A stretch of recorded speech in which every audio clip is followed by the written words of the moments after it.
首咧喺澳洲接受外國嘅傳媒訪問嘅一番説話咧，即係究竟應該點樣去解讀？但係可以咧憑住個人嘅喜好咧，各取所需嘅。除咗梁家傑議員喺動議中引述嘅説話之外咧，其實特首咧當時亦提到香港嘅樓價嘅升幅咧係好得人驚。呢啲嘅説話咧已經亦係被普遍咁樣去解讀為本港復建居屋嘅信號。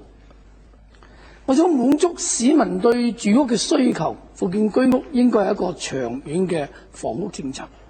必須要有一個長遠嘅土地供應策略去加以配合。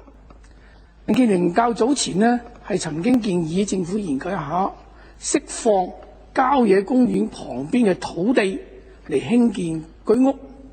但係得翻嚟呢一啲社會嘅討論，特別公民黨嘅副主席黎廣德先生呢，就喺報章上面咧去質疑民建聯呢一個建議係一個精心計算嘅政治表態。我真係想要問一句，民建聯呢個增加土地供應嘅建議係實事求是，係同政治嘅表態有乜嘢關係呢？即係我真係好唔希望咧，公民黨唔好將任何嘅問題都將佢變成一個政治化。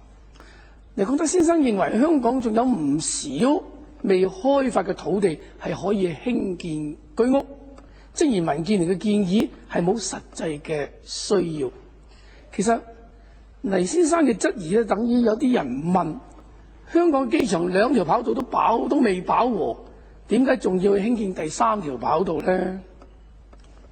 呢啲咁樣嘅説法一樣都係咁無知、咁缺乏遠見。